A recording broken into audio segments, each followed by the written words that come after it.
성도 여러분 안녕하십니까? 한 주간도 평안들 하셨습니까? 이제 일기도 2주밖에 남지 않았습니다. 끝까지 우리 히브리서를 잘 마무리해서 우리 하늘에 계신 대제사장이신 예수님을 온전히 바라보고 의지하게 되기를 간절히 바라겠습니다. 오늘은 제 12과 흔들리지 않는 나라를 받음입니다. 먼저 기억절에 있는 말씀 보겠습니다. 히브리서 12장 28절에 있는 말씀입니다. 그러므로 우리가 흔들리지 않는 나라를 받았은즉 은혜를 받자. 이로 말미암아 경건함과 두려움으로 하나님을 기쁘시게 섬길지니. 일요일 소지입니다. 일요일 소지의 제목이 너희가 이룬 곳은 시온산이라 라고 말씀하고 있습니다. 히브리서 12장 22절로 24절을 먼저 한번 보겠습니다. 22절입니다. 그러나 너희가 이룬 곳은 시온산과 살아계신 하나님의 도성인 하늘의 예루살렘과 천만 천사와 하늘에 기록된 장자들의 모임과 교회와 만민의 심판자이신 하나님과 및 온전하게 된 의인의 영들과 새 언약의 중보자이신 예수와 및 아벨의 피보다 더 나은 것을 말하는 뿌린 피니라. 이제 성도들은 어디에 이르렀습니까? 시온산에 이르렀다고 히브리서 기자인 바울은 말하고 있습니다. 그러면서 여기 하늘의 도성인 하늘 예루살렘에 도착하였다라고 말하고 있는 것입니다. 시온산, 하늘 예루살렘은 같은 곳을 동일한 곳을 다르게 표현한 것이다 라고 할 수 있겠습니다. 성도들은 이제 새 언약의 중보자이신 예수님의 피를 의지해서 이제 하늘 예루살렘 시온에 다다랐던 것입니다. 사도 바울은 이렇게 아직 성도들이 이 땅에 있지만 시온산에 있다라고 이야기하면서 구원의 확실성과 예수님의 대제사장으로서의 직무를 지금도 하고 계심을 이야기하고 있는 것입니다. 히브리서 12장 18절로 21절과 히브리서 12장 22절로 24절에서는 신의 산과 시온산이 대비되어 나타납니다. 그러면서 같은 7가지의 요소들, 신의 산도 7가지, 시온산도 7가지로 이렇게 대비되며 나타나고 있는데 한번 보시겠습니다. 신의 산은 만질 수 없는 산으로, 그리고 불, 침침함, 흑암, 폭풍, 그리고 나팔과 말하는 소리가 들립니다. 그리고 이상하게도 이 신의 산에서는 하나님으로 더불어 이스라엘 백성들이 뭘 하고 있습니까? 두려움과 떨림으로 그들이 하나님을 맞이하고 하나님께 대한 마음이 두려움과 떨림이다라고 표현하고 있는 것으로 보아서 그들이 하나님께 대한 순종을 하지 못했음을 암시하고 있는 듯합니다.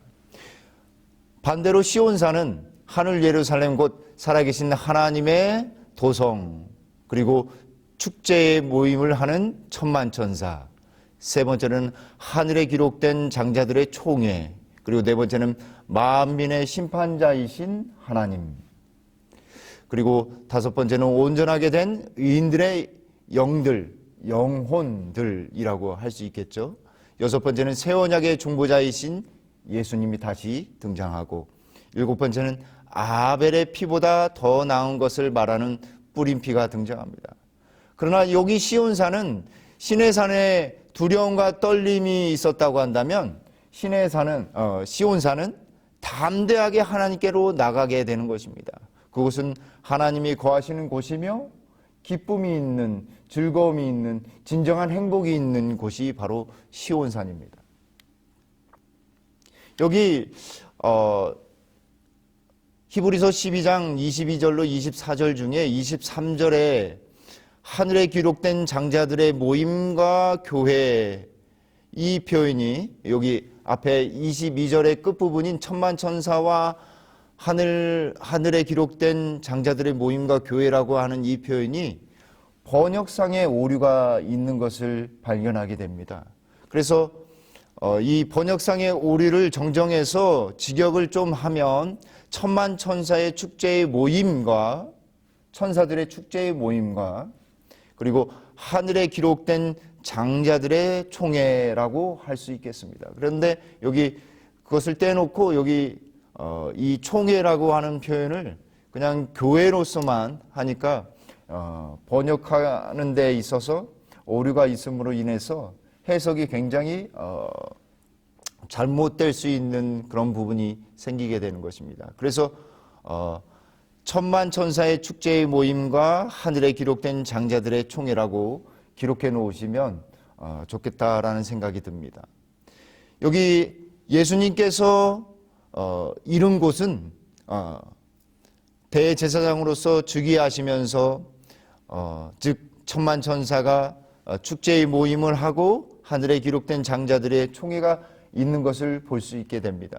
특별히 여기 이른 곳은 시온산인데 구원이 펼쳐지고 그리고 기쁨이 있는 진정한 하나님의 도성인 하늘의 예루살렘인 것입니다.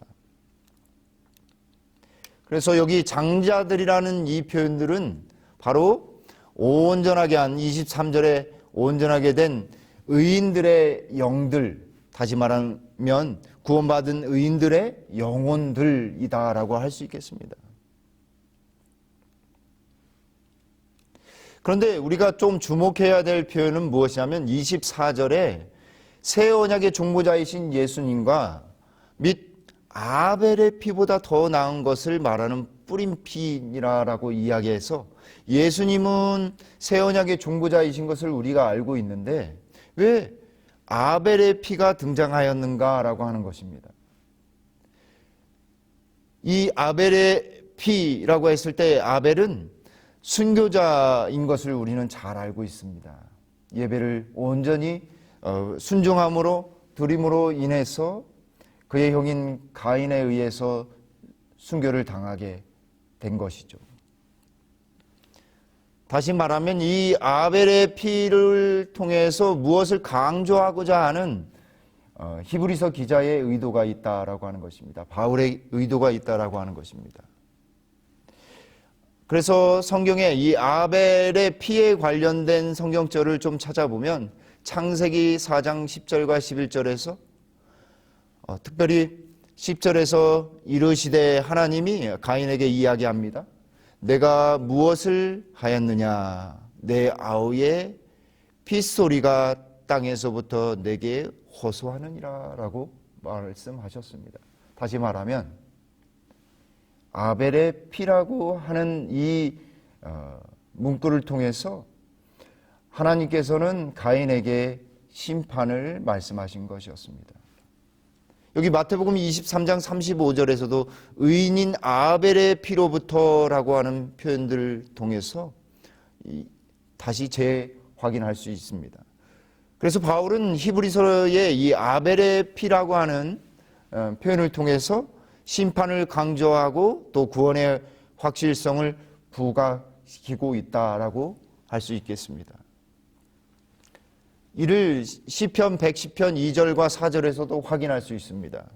여호와께서 시온에서부터라고 해서 그 장소가 시온이면서 4절에 너는 멜기세덱의 서열을 따라 영원한 제사장이라 라고 말씀하셨습니다. 그래서 그 장소가 바로 시온산인 것을 구원의 장소이며 예수님이 대제사장으로서 취임하시고 또 새 언약이 계시되고 하늘 성소가 봉헌된 곳이 바로 시온산 하늘 예루살렘인 것을 이야기하고 있습니다. 다시 말하면 구원의 장소임 동시에 심판이 베풀어지는 곳임을 우리는 알게 됩니다. 그래서 여기 만민의 심판자이신 하나님이 계신 곳이 어디입니까? 바로 시온인데 그 시온에 무엇이 있냐면 성소가 있는 것입니다. 성소에서 심판이 베풀어지는데 그 심판은 하나님의 공의로우심과 그분의 성도들, 하나님의 백성이 옹호받는 심판인 것입니다. 그러기에 이 심판은 성도들을 위한 심판인 것입니다. 그리고 여기 축제의 모임을 합니다. 이 천만 천사의 이 축제의 모임이 있는데, 이 축제의 모임은 예수님이 승천하셔서 하늘 성소에 대제사장으로서 즉위하시고 왕으로서 즉위하심을 경축하고 축제의 모임을 하는 것입니다. 여기 각시대 대쟁투 648쪽에 땅에서 구속받은 14만 4천 명은 하나님의 검은고를 손에 들고 어린 양과 함께 시온산에 선다라고 말씀하셨습니다. 우리가 시온산에 서게 될 것입니다. 14만 4천 명의 이 거룩한 백성으로서, 의인으로서의 온전한 수로 상징되는 이 14만 4천 명, 그들 속에 우리가 온전히 포함되어서 우리 어린 양 되신 예수님과 함께 시온산에 우리 모두가 서야 하겠습니다. 월요일 소지입니다. 만민의 심판자이신 하나님께 나옴.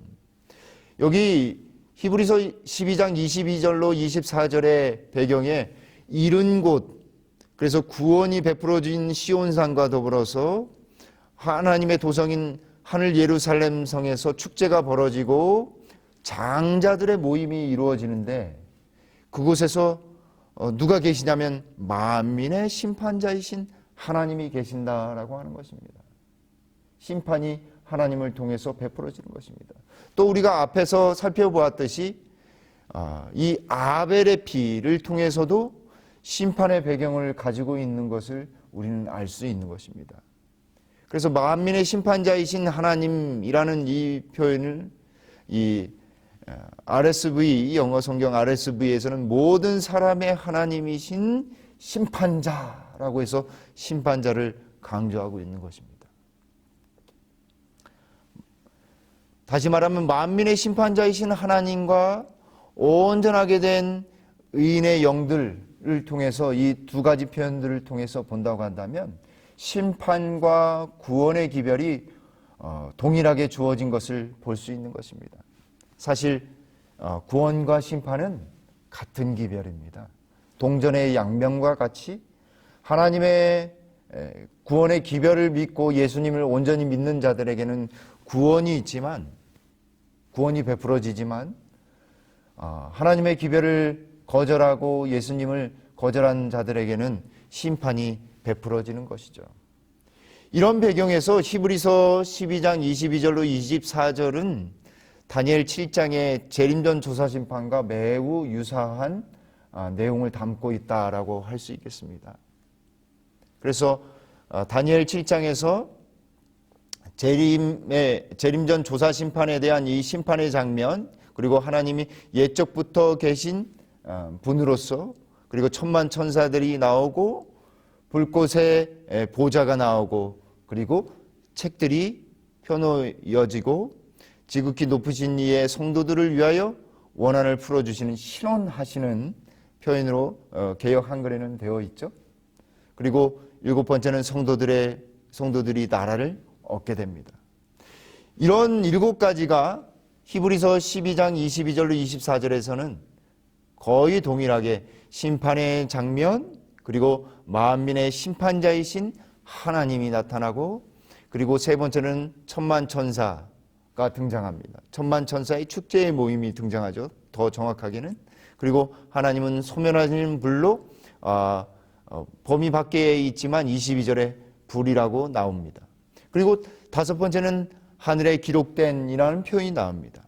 그리고 여섯 번째는 흔들리지 않는 나라를 받게 됩니다. 그리고 일곱 번째는 시온산과 살아계신 하나님의 도성인 하늘 예루살렘의 이름이 이르렀다고 선언하고 있습니다. 이렇게 심판의 배경을 거의 유사하게 가지고 있는 것을 볼 때 히브리서 12장 22절로 24절의 내용이 하나님의 구원과 함께 심판의 배경을 가지고 있다라고 하는 사실을 우리는 알게 됩니다. 그래서 우리 교과에서도 이렇게 심판에 대한 이 히브리서 12장 22절로 24절의 내용에 대하여 그 내용의 심판에 대하여 심판은 믿는 자들에게 좋은 소식이다라고 이야기하고 있습니다. 왜 좋은 소식일까요?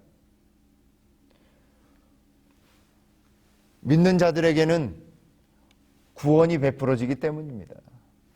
달리 표현해 보면 하나님의 백성들의 원한을 풀어주기 위한 심판입니다. 그들이 진정으로 죄인인지 의인인지를 판가름하는 심판이 바로 재림전 조사 심판인 것입니다. 그런 차원에서 하나님을 믿는 의인들은 심판이 좋은 소식인 것입니다. 그리고 이 심판은 이 성도들이 정말 예수님을 온전히 의지했기 때문에 의인이다라고 하는 사실을 드러내기에 그들을 옹호하는 재판인 것입니다. 또한 이에 반해서 미래에 이 박해하고 있던 무서운 짐승들의 뒤에 있는 원수, 즉 용을 멸망시키는 심판까지도 포함하고 있는 것을 우리는 알게 됩니다. 여기 실물교훈 170쪽에 그분에게는 그들의 옷을 갈아입힐 능력이 있다. 그는 그들의 더러운 옷을 벗기고 회개하고 믿는 자들에게 당신의 의의 두루마기를 입히시며 하늘책에 적힌 그들의 이름 아래 용서하였다고 기록하신다. 정말 감사한 일이 아닐 수 없습니다. 그리고 마지막 문장입니다. 하나님께서 당신의 택하신 자의 원한을 풀어주실 것이다. 이 원한은 원수를 갚아주는 세상적인 원한을 풀어주는다라고 하는 의미가 아니라 우리의 원수를 갚아주시는 하나님이 아니시고 우리가 이 땅에서 고난당하고 힘들었던 모든 것을 상으로 다시 갚아주신다라고 하는 것입니다. 화요일 소지입니다. 화요일 소지에는 하늘과 땅을 진동함입니다. 학계 2장 6절로 9절에도 내가 하늘과 땅과 바다와 육지를 진동시킬 것이요 또한 모든 나라를 진동시킬 것이며 라고 해서 여호와 하나님께서 심판을 베푸시는 배경 속에 하늘과 땅과 바다와 육지를 진동할 것이다. 모든 나라를 진동할 것이다 라고 이야기하고 계십니다. 또한 성전의 영광이 언급되고 있습니다. 또 학계 2장 20절로 22절에서는 21절에 너는 유다 총독 스룹바벨에게 말하여 이르라 내가 하늘과 땅을 진동시킬 것이요 라고 했습니다. 그리고 여기 22절의 맨 마지막 부분에 말과 그 탄 자가 각각 그의 동료의 칼에 엎드려지리라 라고 말씀하십니다. 칼, 전쟁은 무엇을 상징합니까? 주님의 심판이 이르렀음을 상징하고 있는 것입니다.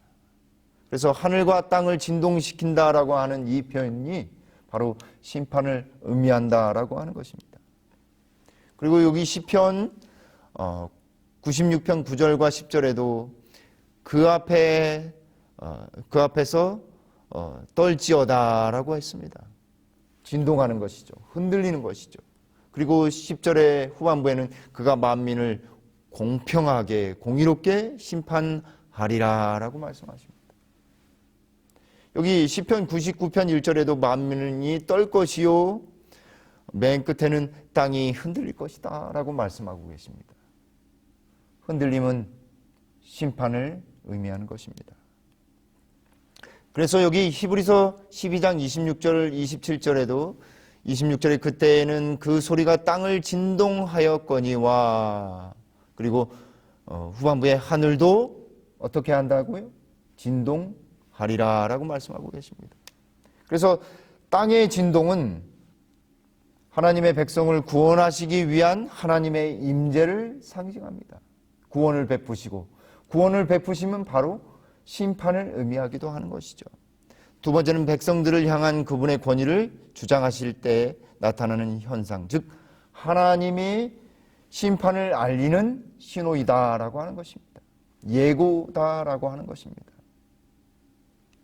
그래서 우리 교과에서도 하나님께서는 당신께서 하늘과 땅을 진동케 하실 그날에 원수들을 멸망시킬 것이다 라고 말하면서 하늘과 땅을 진동케 하신다는 것은 여기에 이 땅에서의 권세자들, 고난을 야기하는 하나님의 백성을 핍박하고 고난을 야기하는 자들과 악인들과 그리고 악한 권세들, 사탄과 그의 천사들을 멸망한다라고 하는 것을 동시에 함의하고 있다라고 할 수 있겠습니다.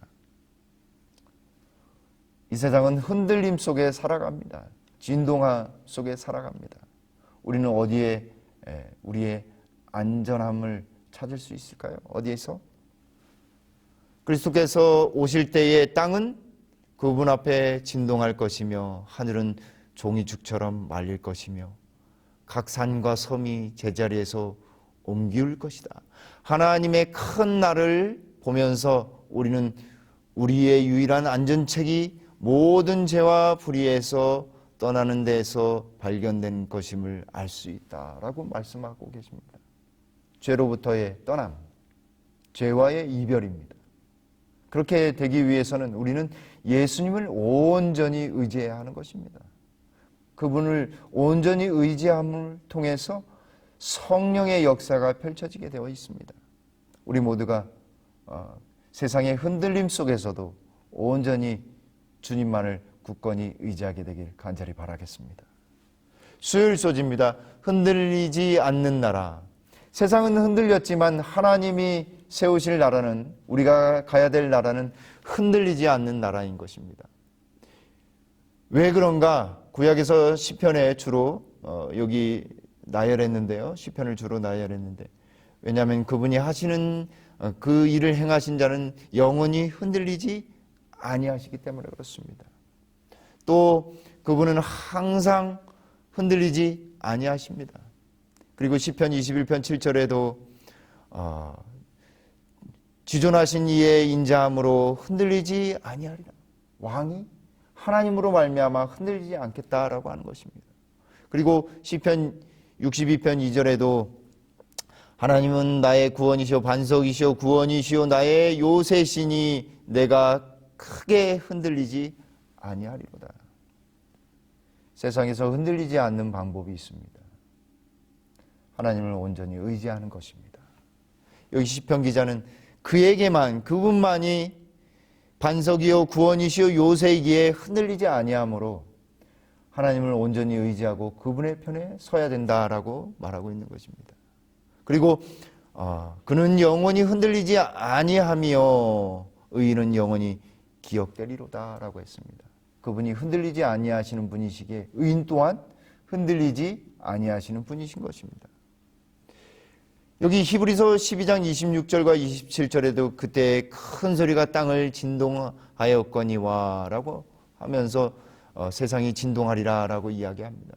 그리고 27절에 이 또 한 번이라고 하심은 진동하지 아니한 것을 영존하게 하기 위하여 진동할 것들 곧 만드신 것들이 변동될 것을 나타냅니다. 좀 쉽지 않은 문장입니다.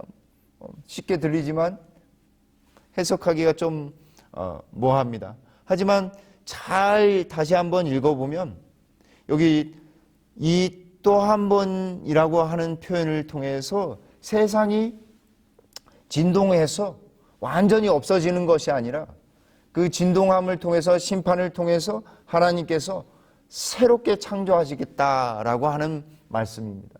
완전히 없어지지 아니하고 하나님께서 변동하게 한다, 변화시키신다, 새롭게 창조하신다라고 하는 것입니다. 그래서 여기 성경은 하나님께서 새 하늘과 새 땅을 창조하실 것이고 우리는 부활하여 이 땅에서 새로운 몸을 가지게 될 것이라고 분명히 이야기한다. 그러므로 이 땅에서 새 하늘과 새 땅이 다시 창조가 되고 그곳에서 우리는 영원히 살게 될 것입니다. 그래서 여기 진동이라고 하는 이 표현을 통해서 이 지구가 완전히 없어질 것이 아니라 새롭게 변화될 것을 암시하고 있는 것을 우리에게 말하고 있는 것입니다. 그래서 지금 존재하는 것들이 재창조되고 구원받는 자들은 그곳에서 살게 될 것이다 라고 교과에서도 이렇게 요약하고 있습니다. 진정 세상은 흔들리지만 예수님을 믿는 의인들은 흔들리지 않는 것입니다. 왜 흔들리지 않는가? 그것은 창조주께서 우리를 보호하시고 의인들을 인도하시기 때문에 그렇습니다. 히브리서 기자는 여기 히브리서 1장 10절과 12절에 그리고 히브리서 12장 22절로 29절에서 예수님께서 안정적이시고 영원하시기 때문에 우리가 온전히 그분을 의지할 수 있고 세상을 멸망시키시고 우리를 온전히 새로운 의복으로 의의 의복으로 입혀주실 수 있음을 이야기하고 있는 것입니다. 그래서 여기 히브리서의 그 특징들을 나열하고 있습니다. 영구한 소유가 있는 줄을 알미라. 영원한 소유, 영원한 기업입니다.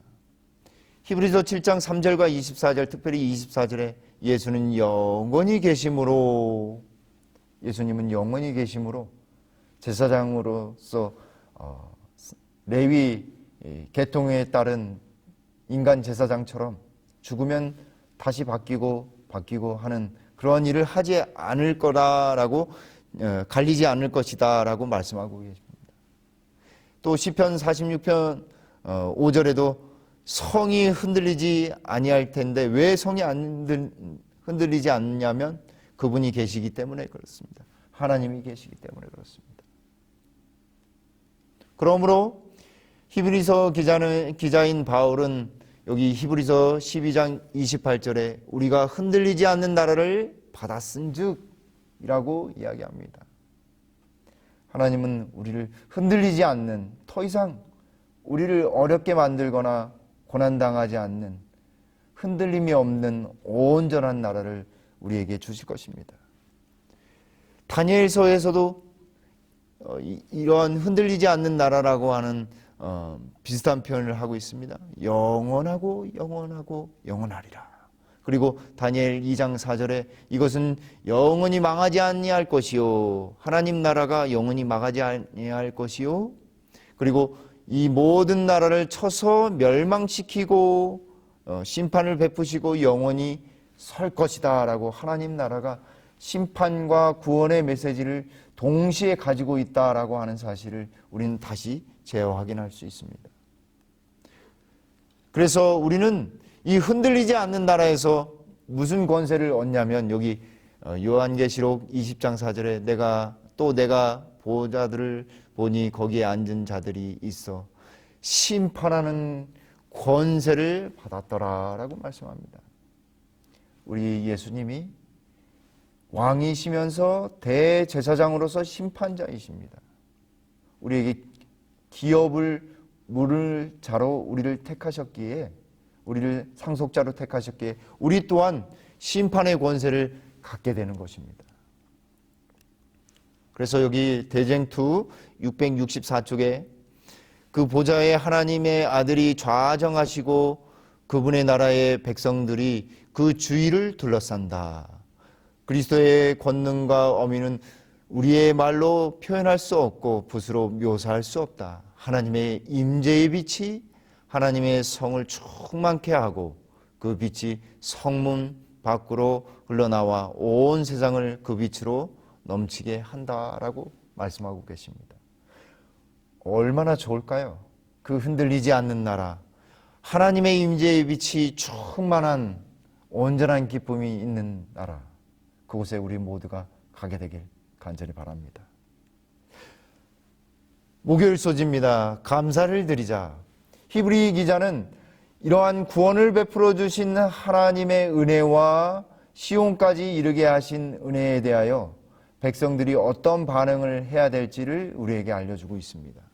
그것은 바로 올바른 예배를 드림으로 하나님께 감사를 하는 것입니다. 신앙도요, 감사가 있는 신앙이야말로 진정한 높은 신앙에 이르는 길입니다. 감사할 때 작은 것 하나하나가 다 하나님이 우리에게 주신 것임을 인정하는 것입니다. 먼저 그의 나라와 그의 의를 구하라고 하신 예수님의 마태복음 6장 33절에 그 말씀이 동떨어진 말씀이 아니라 그 작은 것 하나를 통해서 감사의 기쁨을 느끼고 또 구원의 기쁨까지 느끼니 얼마나 더 기쁨과 또 은혜가 그리고 감사가 넘쳐나겠습니까? 그래서 히브리서 12장 28절에 그러므로 우리가 흔들리지 않는 나라를 받았은즉 은혜를 받자. 이로 말미암아 경건함과 두려움으로 하나님을 기쁘시게 섬길지니 또는 감사하자. 섬기면서 감사하자라고 이야기하고 있습니다. 진정한 감사는 매일 매순간에 이루어지는데 이 감사의 하이라이트, 절정이 바로 안식일 예배인 것입니다. 매일매일의 감사를 통해서 안식일의 예배, 경배를 통해서 하나님께 온전한 감사와 기쁨의 즐거움이 넘치는 시간, 그것이 바로 안식일의 기쁨인 것입니다. 여기 히브리서 13장 15절에도 그러므로 우리는 예수로 말미암아 항상 찬송의 제사를 하나님께 드리자. 그러면서 예배뿐만 아니라 이는 그 이름을 증언하는 입술의 열매니라. 16절에 오직 선을 행함과 서로 나누어 주기를 잊지 말라. 하나님은 이와 같은 제사를 기뻐하시느니라. 두 가지 제사가 제시되죠. 하나는 경배 드리는 온전한 예배를 드리는 것, 그리고 선을 행하고 나누고 하는 일, 우리 삶을 통해서 예배 드리는 것, 일상 속에서 예배를 드리는 것, 그것이 바로 사랑을 나누는 것입니다. 내 이웃과 내 가족과 우리 교우들과 함께 온전한 사랑으로 이렇게 나누게 되면 온전한 예배, 감사의 예배가 되는 것입니다. 그런 말이 있었죠. 삶이 예배요, 예배가 삶이 되는 그런 생애, 그것이 바로 그리스도인의 생애인 것입니다. 여기 그래서 시편 50편 7절로 23절 중에 23절만 한번 보시면 감사로 제사를 드리는 자가 나를 영화롭게 하나니 그의 행위를 옳게 하는 자에게 내가 하나님의 구원을 보리라 라고 말씀하셨습니다. 감사하는 자에게, 감사로 제사를 드리는 자에게 하나님은 무엇을 베풀어 주십니까? 구원을 베풀어 주시는 것입니다. 감사야말로 진정한 구원의 은혜의 표현인 것입니다. 그것이 예배로서 그리고 삶으로서 나타나는 것입니다. 그래서 여기 이사야 시편이 아니라 이사야 1장 11절로 17절에 11절은 하나님이 어린 양이나 숫 염소의 피를 기뻐하지 아니한다라고 말씀하셨습니다. 그런 형식적인 제사를 원하지 아니하시고 뭐라고 하냐면 16절에 너희는 스스로 씻으며 스스로 깨끗하게 하여 내 목전에서 너희의 악한 행실을 버리며 악을 그치고 선을 배우며 정의를 구하며 공의를 구하며 학대받는 자를 도와주며 고아를 위하여 신원하며 과부를 위하여 변화하라 하셨느니라. 소외된 자들을 사랑하라, 그리고 그들을 도와주라 라고 하는 말씀입니다. 다시 말하면 서로 사랑하며 살으라고 하신 말씀입니다. 이것이야말로 진정한 예배요 제사인 것입니다.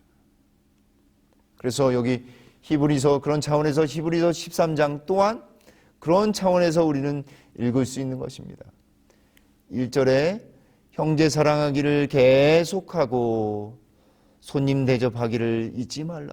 이로써 부지 중에 천사를 대접한 이들이 있었느니라. 누가 생각나십니까? 나그네를 대접해서 천사를 만난 아브라함이 생각나지 않으십니까? 그리고 형제를 사랑하기를 계속하라고 이야기합니다. 그리고 여기 3절에는 갇힌 자를 생각하고 그리고 학대받는 자를 생각하라고 했습니다. 그리고 여기 4절에서는 음행을 범하지 말고 간음하는 자에게는 하나님이 심판하시겠다. 그리고 돈을 사랑하지 말고 만족할 줄 알아라 라고 말씀하시면서 여기 5절 후반부서부터입니다. 내가 결코 너희를 버리지 아니하고 너희를 떠나지 아니하리라 하셨느니라.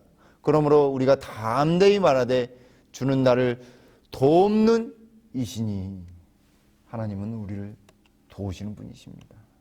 그러기에 우리는 이 땅에서의 삶을 혼자 산다라고 생각지 말아야 합니다.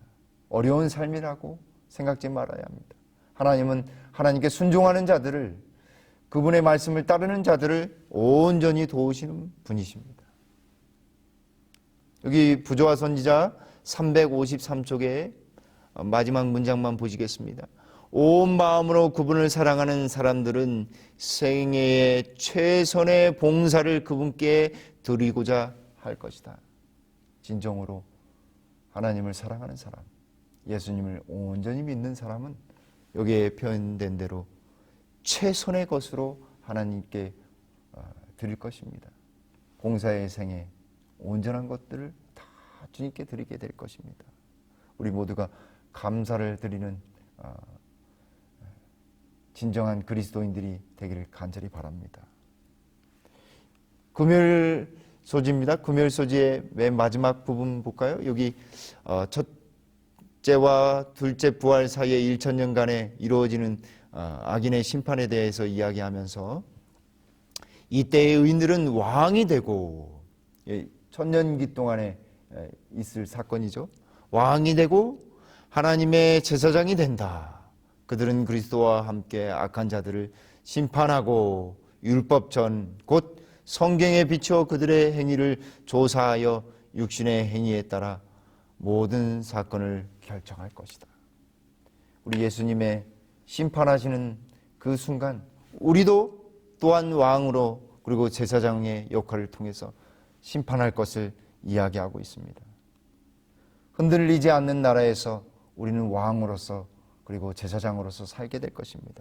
우리 모두가 그 흔들리지 않는 나라에 살며 왕으로서 제사장으로서 주신 직무를 온전히 수행하고 또 이 땅에서도 그 흔들리지 않는 나라를 주심을 인하여 감사하며 기쁘게 주님을 경배하고 예배의 삶, 예배가 삶이 되는 온전한 삶을 살게 되길 간절히 바라면서 제 12과 교과 해설을 마치겠습니다. 감사합니다.